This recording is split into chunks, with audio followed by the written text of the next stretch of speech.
We will start with Chapter 3, Descriptive Statistics. We will make two videos for this chapter, one from slides 1 through 27 and the second from slides 28 to 46. So, measures of central tendency. It is a value that represents a typical or central entry of a dataset. The most common are the mean, the median and the mode. The mean is the average. So to calculate the mean, we add all the data entries and we divide by the number of entries or observations. This is the letter sigma. Sigma means when you add all the data entries. So to calculate the population mean, you add all the values and you divide by the number of observations.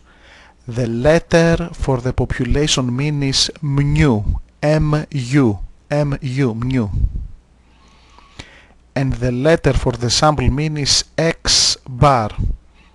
It is the same formula. You add the data and you divide by the number of cases. Example number 1. What is the average price from Chicago to Cancun? And we have the observations. We have 7 observations, 7 prices. So we have to find the summation, which is 3,695, and then we divide by 7 because we have 7 observations. So the average price is $5.27.90. The median, it is the value of the middle observation when we put the data in order, middle value observation. So we have to watch out if we have an odd or an even number of observations. If you have an odd number of observations, 5, 7 and so on, the median is the middle data entry.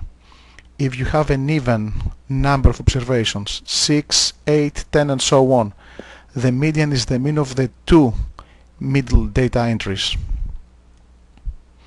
I have the steps here. The most important is that the median is the observation that lies in the n+1/2 position. N is the number of observations. So let's go to see this example. We have the time that 7 employees spent to go to their work, 23 minutes, 36 minutes and so on. So step number 1 is to put the data in order from the smallest to the largest. In this case we have 7 observations. So 7 plus 1, 8, 8/2, 4. So the median, it is going to be the value of the 4th ranked observation. So in this case if you have 1, 2, 3, 4, 5, 6, 7 observations, the median is going to be the value of the 4th ranked observation. So the median will be 23. And one more time, since we have 7 observations, 7 plus 1/2 is 4, it's an integer. So this is the value of the median, the value of the 4th ranked observation. While on this example we add one more person, so we follow the same steps, we put the data in order. However, we have 8 observations, so 8 plus 1 is 9. 9/2 is 4.5. So in this case we have to take the average of the 4th and the 5th.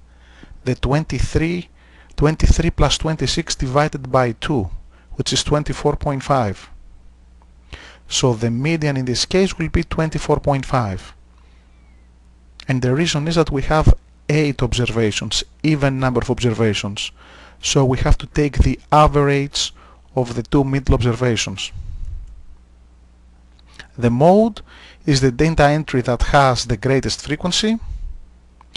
If no entry is repeated, then you don't have any mode. If two entries have the same greatest frequency, then the data will be bimodal. More than 2 modes will be multi-modal. So for the same example with the tickets, we see that the entry with the highest frequency is the 397. because it occurs twice, all the other data entries occur only once. So the mode will be 397. Next step, it is the shape of the distribution. You may have a symmetric distribution. In this case, this is known as symmetric or bell curve. Bell curve. In this case, the mean and the median will be the same or pretty close. This is where the shape of the distribution is skewed to the left. As you can see, we have a longer tail to the left, a longer tail to the left. In this case, the mean is less than the median. And the case number 3, you have a longer tail to the right. So in this case, the distribution will be skewed to the right. The mean is greater than the median. As a result, you can compare the mean with the median and then decide about the shape of the distribution. So, if the mean and the median are pretty close, the distribution will be symmetric. If the mean is less than the median, the distribution will be skewed to the left. If the mean is greater than the median, the distribution will be skewed to the right. Now, the most common measures of variation are the range, the variance, and the standard deviation. The range is the difference between the maximum and the minimum data entries in a set. The data have to be quantitative, so the range is the maximum minus the minimum. In this case, we have 10 graduate students and the starting salaries 41,000, 38,000 and so on. So we have to identify the minimum and the maximum value. The minimum is 37, the maximum 47.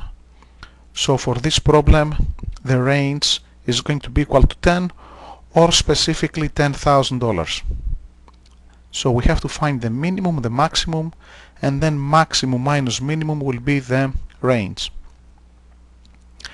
For the population variance, the population variance of a variable is the sum of square deviations about the population mean divided by the number of observations in the population.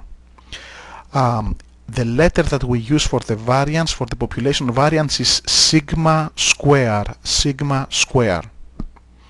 However, I'm gonna give you another formula to calculate the population variance, which is this one.